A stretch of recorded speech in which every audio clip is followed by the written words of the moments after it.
చాలా మంది రాజకీయ నాయకులతో తిరుగుతుంటా, రాష్ట్రం అంతా ఎన్నో నియోజకవర్గాలు తిరుగుతుంటా, కానీ గంగుల కుటుంబం అంటే నాకు ప్రత్యేక గౌరవం, ప్రత్యేక అభిమానం కూడా.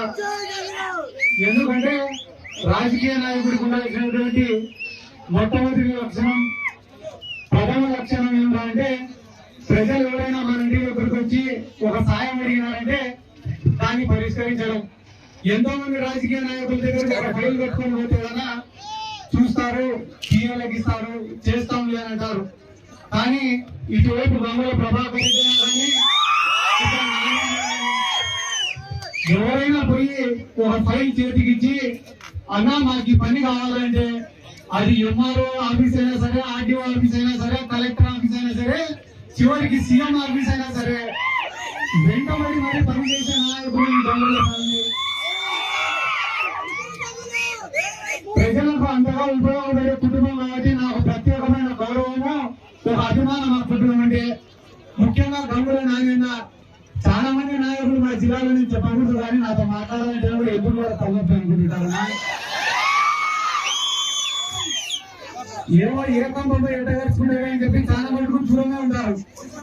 కానీ అటువంటి సమయంలో కూడా గంగుల నాగన్న ఎక్కడ ఉన్నా కూడా ప్రేమగా పలకరిస్తాడు. ఏదైనా కార్యక్రమాలు, వాళ్ళ ఇంట్లో ఫంక్షన్ కానీ ఏదైనా అందరినీ పిలుచుకొని ఉండే కార్యక్రమం ఏదైనా సరే ఖచ్చితంగా నాకు ఆహ్వానం పంపిస్తాడు. ఇన్ని రోజులు ఇంత నియోజకవర్గాలు తిరిగినా కూడా ఎక్కడా దొరకని ప్రేమ నాకు గంగుల నాగన్న దగ్గర దొరుకుతాడు. ఈ ఇండోర్ స్టేడియం కోసం కూడా నాకు నిద్రలేని రాత్రులు చూపించాడు ఆయన. రాత్రి 10 గంటలకు 11 గంటలకు ఏం సిద్ధార్థ అయితేనే కాదు మా పని అంటే అన్న, కనీసం పట్టాలంటే 2-3 నెలలు పెట్టే ఓపిక పట్టాలంటే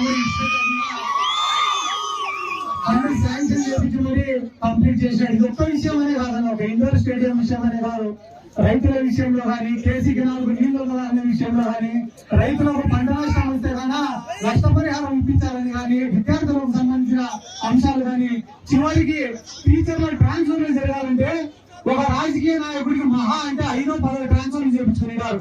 కానీ వీళ్ళు మాత్రమే ఒక 50-100 చేయించుకున్నారు. అంటే ఇవన్నీ నేను ఏదో వాళ్ళని పొగడాలని చెప్పడం లే, నా కళ్ళతో నేను చూసిన సంఘటనలు మాత్రమే చెప్తున్నా. ఇంకొక విషయానికి వస్తే, ఈ రోజు నేను ఒక యువకుడిని, నా వయసు చాలా తక్కువ అయినా ఈ రోజు ఒక ఆళ్ళగడ్డకు పోయినా, నంద్యాలకు పోయినా, చివరికి శ్రీకాకుళానికి పోయినా కూడా బైరెడ్డి సిద్ధార్థ రెడ్డిని గుర్తుపెట్టి అభిమానిస్తానంటే దానికి కారణం మా నాయకుడు, మన నాయకుడు వైఎస్ జగన్మోహన్ రెడ్డి గారు. ఎలక్షన్లకు కేవలం 2 నెలలు ఉన్నాయి, కేవలం 2 months. ఇంకా కాబట్టి ఇంకా మళ్ళా అందరూ సార్ మీలాగా అడిగి మళ్ళా అందరూ సార్ కొంతమంది కన్నీళ్లు పెట్టుకున్నారు, కొంతమంది కన్నీళ్లు తుడుస్తారు, కొంతమంది ఇంకా ఏమేమి అడుగుతారో నేను చెప్పకూడదు. కానీ ఇదే చివరి అవకాశం అని అడుక్కునే వాళ్ళు ఉంటారు. ఈసారి కానీ మీరు మాకు అవకాశం ఇవ్వకుంటే మేము చచ్చిపోతాం, ఊటి పెట్టి పోవాల్సింటారు. కానీ నా యొక్క రిక్వెస్ట్ ఏమి అందరికీ అంటే, కానీ యువకులు కూడా ఎక్కువ మంది ఉన్నారు, ఎవరు మనకు మంచి చేస్తారు అని ఆలోచించుకొని ఓటేయాల్సినటువంటి అవసరం ఉంది. చాలా చోట్ల వైఎస్ఆర్ కాంగ్రెస్ పార్టీని ఈ మధ్య విమర్శించే వాళ్ళని కూడా నేను చూస్తున్నా. వైఎస్ఆర్ కాంగ్రెస్ పార్టీ రాదు అని చెప్పి తప్పుడు ప్రచారాలు చేసే వాళ్ళని కూడా నేను చూస్తున్నా. ఎందుకు ఇట్లా మాట్లాడుతున్నారని చెప్పి నేను సొంతంగా ఆలోచన చేసుకుంటే, తెలుగుదేశం పార్టీ అధికారంలో ఉన్నప్పుడు జన్మభూమి కమిటీలు అనేవి ఉండేవి. ఎవరైనా కూడా తెలుగుదేశం పార్టీ వాళ్ళ మాట వినలేదనుకో, పెన్షన్ కట్టు, ఎస్సీ కార్పొరేషన్ లోన్ రాదు, బీసీ కార్పొరేషన్ లోన్ రాదు, ఏదైనా ఇంటి పట్టా వస్తే ఇంటి పట్టా క్యాన్సిల్ చేస్తారు, ఇల్లు శాంక్షన్ అయితే ఇల్లు క్యాన్సిల్ చేస్తారు, ఏదైనా ఉద్యోగం ఉంటే ఆ ఉద్యోగం కూడా తీపిస్తారు. కాబట్టి తెలుగుదేశం పార్టీ గురించి ఆ రోజు ఎవరైనా మాట్లాడాలంటే అందరికీ కూడా భయం. కానీ ఈ రోజు వైఎస్ఆర్ కాంగ్రెస్ పార్టీని తేలికగా మాట్లాడుతున్నారు.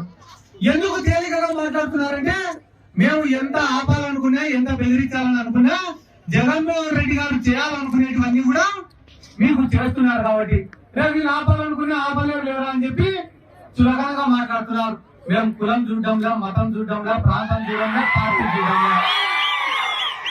ఈ రోజు మా పైన వ్యతిరేకత ఎందుకు లేదు, ప్రేమ తప్ప అంటే ఇవి ఏమి చూడకుండానే మీకు అందరికీ సహాయపడుతున్నాం, ఉపయోగపడుతున్నాం. కాబట్టి ఈ రోజు రాష్ట్రంలో ఎన్ని తిట్టినా, ఎన్ని విమర్శించినా, ఎన్ని మాటలు మాట్లాడినా రేపు పేదవాడు అనేవాడు, లబ్ధి పొందినవాడు బూతులోకి పోయినా గుద్దేది ఫ్యాన్ గుర్తుకే.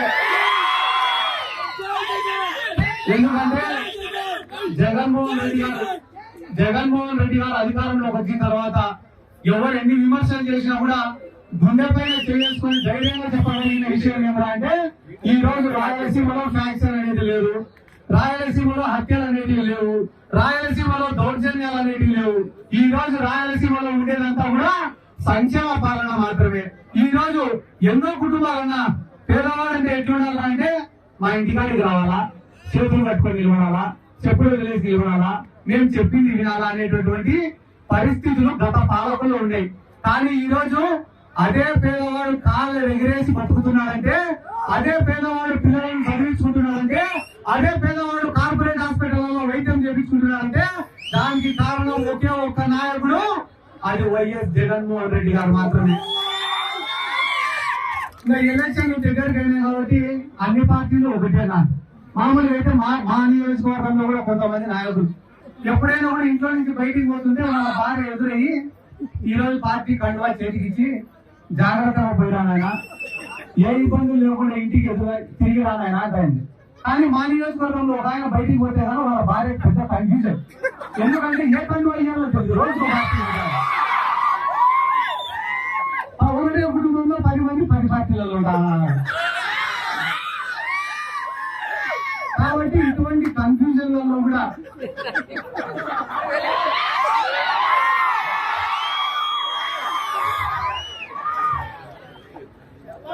కాబట్టి నేను ఏం కోరుకున్నానంటే కదా, జగన్మోహన్ రెడ్డి గారికి మీడియా వల్ల సపోర్ట్ లేదు. జగన్మోహన్ రెడ్డి గారికి మోడీనో కాంగ్రెస్ పార్టీనో ఇంకొకరినో అడుక్కోవాల్సిన అవసరం లేదు. సినిమా వాళ్ళని తెచ్చి క్యాంపెయినింగ్ చేయించుకోవాల్సిన అవసరం లేదు. మన బండికి మనమే ఓనరు, మనమే డ్రైవరు. మన పార్టీకి పబ్లిసిటీ చేయాలన్నా, మన పార్టీ కోసం పనిచేయాలన్నా అన్ని కూడా మనల్ని స్థాయిలో నిలబెట్టింది కూడా ఒకటే ఒక్క బ్రాండ్, అది వైఎస్ జగన్మోహన్ రెడ్డి గారే. అటువంటి జగన్మోహన్ రెడ్డి గారి కోసం కష్టపడి పని చేయడానికి నాలాంటి యువకులందరూ కూడా సిద్ధంగా ఉన్నారు. ఎందుకంటే ఈ నంద్యాల జిల్లాలో ఉండే తెలుగుదేశం పార్టీ వాళ్ళ గురించి కూడా పెద్దగా ఆలోచించాల్సినటువంటి అవసరం లేదు. ఎందుకంటే ఈ నంద్యాల జిల్లాలో ఉండే మెజారిటీ తెలుగుదేశం పార్టీ నాయకులకు, అంటే 80% మంది తెలుగుదేశం పార్టీ నాయకులకు పొలిటికల్ లైఫ్ ఇచ్చింది ఒకటి వైఎస్ రాజశేఖర రెడ్డి గారు, రెండోది వైఎస్ జగన్మోహన్ రెడ్డి గారు. ఎక్కడెక్కడ ఉండే వాళ్ళకందరికీ కూడా తీసుకొని వచ్చి ఆయన ఎమ్మెల్యేలను చేసినాడు, మంత్రులను చేసినాడు, పెద్ద పెద్ద స్థాయిలో కూర్చోబెట్టినాడు. కాబట్టి అటువంటి వాళ్ళు కూడా మా నియోజకవర్గం జోలికి వస్తే జీవిత ఖైదు అంటే లైఫ్ అనుభవించి, మర్డర్ కేసులో లైఫ్ అనుభవించిన వాళ్లకు కూడా క్షమాభిక్ష పెట్టి మళ్ళీ రాజకీయ జీవితం ప్రసాదించింది కూడా వైఎస్ రాజశేఖర రెడ్డి గారు, వైఎస్ కుటుంబం. కాబట్టి రానున్న రోజులలో నేను డైలాగ్ చెప్పినట్టు నన్ను సినిమాలో ఇప్పటికే చాలా మంది రాజకీయాలలో లేకుండా పంపించాలన్నారు.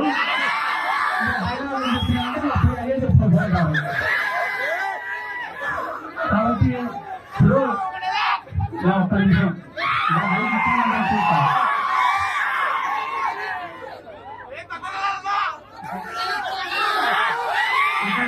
నిమిషం ఏమంటే ఆడదాం ఆంధ్ర అనే కార్యక్రమం కూడా దాదాపుగా 120 కోట్లు ఖర్చు పెట్టి ఆడదాం ఆంధ్ర అనే కార్యక్రమం కూడా చేయడం జరిగింది.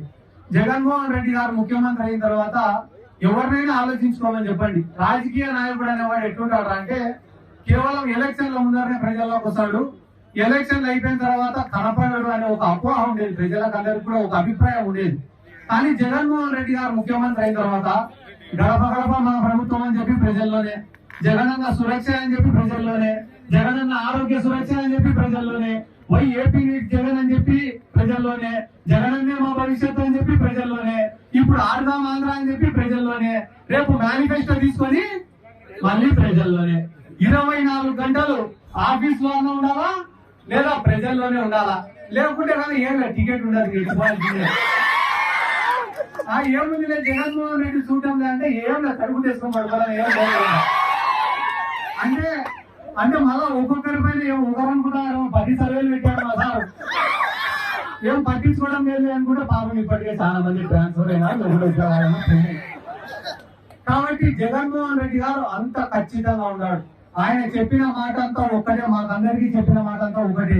అధికారంలోకి వచ్చిన మొదటి రోజు నుంచి నేను పనులు చేసిన, సంక్షేమ పథకాలనేటివి అమలు చేసిన, ఓట్లు అనేటివి నేను కట్టగట్టి పెట్టిన. మీరు చేయాల్సిన పని అంతా నేను కట్టగట్టి పెట్టిన ఓట్లను బూతులోకి తీసుకొని ఏపీయండి. అంటే ప్రజలకు మనం చేసిన పనులు ఏంటి అనేటివి వివరించి చెప్పండి అంటున్నాడు. ఇంకొక 10 రోజులే అన్నా, 10 రోజులు అయిపోయిన తర్వాత జగన్మోహన్ రెడ్డి గారు మేనిఫెస్టో ప్రవేశపెడతాడు. ఆ మేనిఫెస్టోలో రైతు రుణమాఫీ పెట్టాలా, లేకుంటే అమ్మఒడి ఇద్దరికి ఇస్తానని చెప్తాడా, ఇంకా ఎంతమంది ఉంటే అంతమందికి పెన్షన్ ఇస్తా అని చెప్తాడా, లేకుంటే కన్నా రైతు పెట్టుబడి కింద 20,000 రూపాయలు ఇస్తా అని చెప్తాడా, ఏం చెప్తాడు? సిలిండర్ల పైన సబ్సిడీ ఇస్తా అంటాడా, లేకుంటే కన్నా ఉచితంగా సిలిండర్ ఇస్తా అని చెప్తాడా, లేకుంటే కన్నా అందరు బస్సులు ఉంటే ఇబ్బంది కానీ ఇట్లా ఏం చెప్తాడనేది తెలియదు. కానీ ఒక మంచి మేనిఫెస్టోతో ఇంకో 10 రోజుల్లో మన ముందుకు రాబోతున్నాడు. ఒక పక్కన జగన్మోహన్ రెడ్డి గారు చెప్పిన మేనిఫెస్టో, ఒక పక్కన చంద్రబాబు నాయుడు గారు మేనిఫెస్టో, రెండు ముందు పెట్టారు కదా. అది ఆమె చిన్న పిల్లోని ఎత్తుకొని చూడు, ఆ పిల్లోని వదిలిపెట్టే కూడా వచ్చి జగన్మోహన్ రెడ్డి మేనిఫెస్టోనే పట్టుకున్నాడు తప్ప చంద్రబాబు. ఎందుకంటే జగన్మోహన్ రెడ్డి గారు అంత నమ్మకాన్ని నిరూపించుకున్నాడు, సాధించుకున్నాడు ప్రజల్లో. చంద్రబాబు నాయుడు గురించి ఎవరు నేను చెప్పాను, ఎవరు చెప్పినా ఆయన 3 మాటలు మాట్లాడితే 2 అబద్ధాలు వస్తున్నా, 3 మాట్లాడితే 2 అబద్ధాలు వస్తున్నా. కాబట్టి దాని గురించి మనం పెద్దగా ఆలోచించాల్సినటువంటి అవసరం లేదు.